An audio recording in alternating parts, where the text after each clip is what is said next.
I still remember my first resume. It was a 2-page long. I added many key skills. I wrote 5-6 projects and each project has big paragraph description.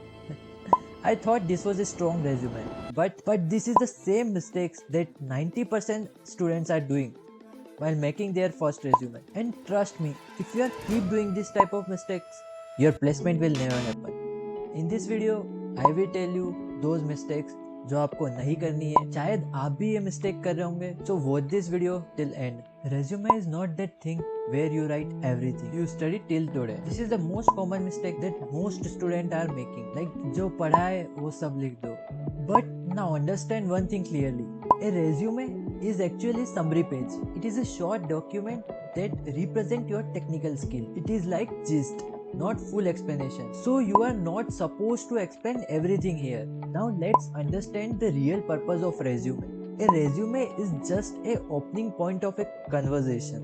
It decides where in which direction your interview will go. The interviewer doesn't start randomly. He starts from your resume only. आओ example के साथ समझाता हूँ. Your skill and knowledge are like a full movie, but your resume is the trailer of that movie. So the important thing is trailer should create some interest, but if the trailer is confusing, then शायद ही recruiter आपकी movie या आपके बारे में जानना चाहेगा. That's why your resume must be a domain specific. आओ example के साथ समझाता हूँ. If I am making a embedded system resume, I will remove skills like Verilog and skills that are related to the VLSI and other domains. Almost 75% of my resume will talk only about embedded skill. So when recruiter sees my resume, he immediately understands this person is strongly inclined toward the embedded system. Now you may ask, why 75% embedded?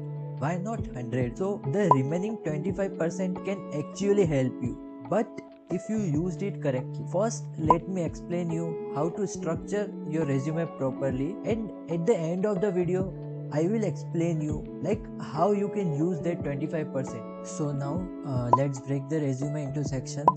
First one, name and contact information. Second, brief summary. Third, key expertise. Fourth, your education section. Fifth, your internship. Sixth one, about your projects. And seven, your certifications. First section is name and contact information. Your name should be written in full capital letter, so this makes your name clearly visible. Second, attach a professional email ID only, like no funny names or no childish name like coolboy123@gmail.com. Now coming towards GitHub and LinkedIn profile link, add this link only if they are well maintained. A empty GitHub or incomplete LinkedIn profile is worse than not adding any link. This section looks small, but it creates a first impression. So now let's move toward the next section, brief summary. If you write it, keep it to 2 to 3 lines only. It should tell who are you, what domain you target, and what you are good at. If you can't write a strong summary, better to skip this. If your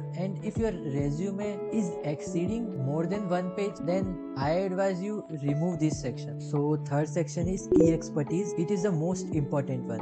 This section decides whether your resume move forward or not. Arrange your skill properly, like divide them into a section. Like for embedded, I have divided into a 4 section. First, programming language, I know C, embedded C. Second, controller. What are the controllers? I know like ESP328051. Tools, which tools I have worked upon. And fourth one is the protocol, like SPI, UART, or whichever protocols I have implemented. And remember, whatever you write here, you must justify in projects or internship. So fourth section is the education section. Write it in a reverse order. Example, first write about your college degree, then about your 12th class, then about your 10th class. So now talking about internship section, here one thing is very important. Do not write everything you did in a 2-month internship. Your resume is not a daily report, so write only 2-3 points, and write only those points in which you are fully confident. Like if interviewer asks about it, you should be able to explain it very clearly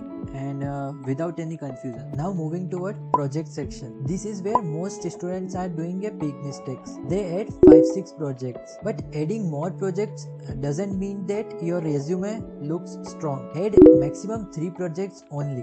Why only 3 projects? There is a strong reason behind this. As interview time is limited, if you add too many projects, the interviewer gets confused, like what to ask and from where. But when you add 3 projects only, you control the interview direction, and from your side it is easier to master and deep dive into 3 best projects of yours. So you should know your 3 best projects and explain them well with confidence. Now talking about format, so write projects in short points only, no paragraph. Each project should have a 2 to 3 lines only. Like our intention of writing this type of point is, after reading this, the interviewer should only understand, like, yes, this person has used this technology and implemented this feature. The rest, how you did it, why you did it, what are the challenges you face, that all explained by you when interviewer asks you. Now talking about certification section. Add certification only if you are well prepared, because the moment you add certificate, the interviewer expectation increases automatically. They assumes that okay,